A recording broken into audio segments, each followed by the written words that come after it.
Pinuntahan po natin yung nangyaring sunog noong Sabado ng tanghali dito sa Aroma Temporary Housing sa Tondo, Manila, na tumupok sa napakaraming bahay at ayon sa barangay 105, nasa 2,000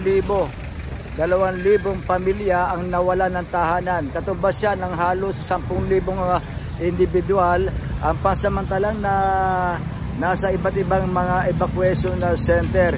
Ang iba naman ay kumukuha pa ng mga papakinabangan nila rito. Halimbawa, yung mga nasunod, mga yero, iba't ibang mga kalakal para mapakinabangan pa rin ng mga kabayan natin. Ito pong sunog ay umabot sa Task Force Bravo. Pinuntahan natin itong mismong site. Siyam na building, bawat isang building mula building 27 ng Aroma ay nasa 300 na pamilya kada building. Kung siyam po yun na building, napakarami po. Halos tumupok sa napakaraming mga tahanan dito sa naturang lugar. Sa ngayon po ay may yung mga nasunugan nasa iba't ibang lugar ng evacuation center. Halimbawa, dito sa covered court ng barangay 105, kasalukuyan silang pinapakain ng mga pansit, yung mga kababayan natin. Yung iba naman ay nasa bangketa lang ng kahaba ng Main Lopez sa Boulevard. Yung iba naman ay nasa Center Island ng Main Lopez sa Boulevard. Yan po ang sitwasyon dito. Talagang malungkot. Bagamat kahapon ay marami nang dumating na mga tulong sa iba't ibang ahensya ng gobyerno, gaya ng ibang mga politiko. Marami na rin nagbigay din ng tulong dito kahapon. At nung Sabado ay maagang pinuntahan ito ng mga opisyal ng Manila LGU.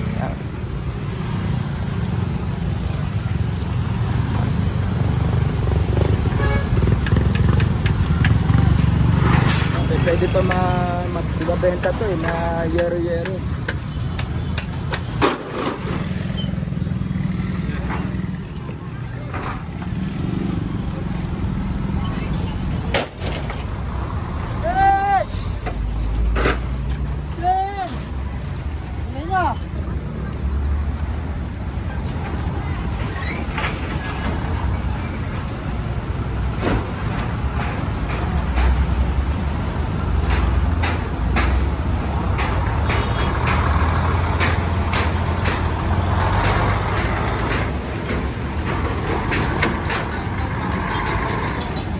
Halos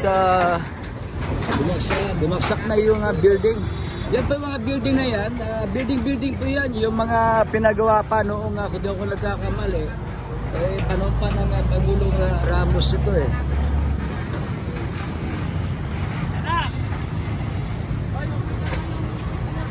Ayan.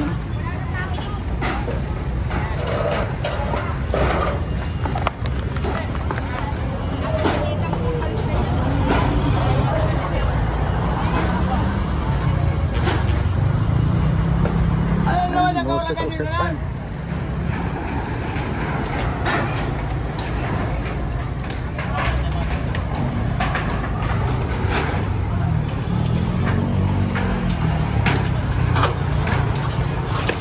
Yung ibang mga nasunugan dito na rin nagtayo ng tent. Siguro sa kanila dito ang pwesto nila. Ate, dito po pwesto nyo, no? Ate, dito po pwesto nyo? Okay. Kasi marami, may nailigtas kayong gamit. Wala man lang, kahit brief. Kahit brief, wala. Wala kami, nasa trabaho eh. Nung mangyari sunog, nasa trabaho pala itong mga kababayan natin. Kasi tanghali po yun eh, Sabado ng tanghali eh. 11:30. Ayan. Wala silang nailigtas na mga gamit.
May sina pila.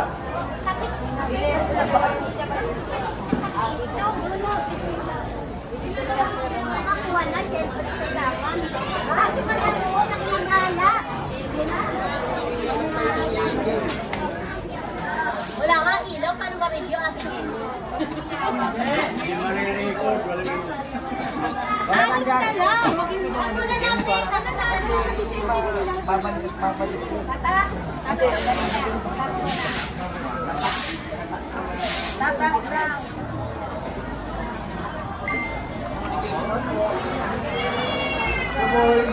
Ah, lang po.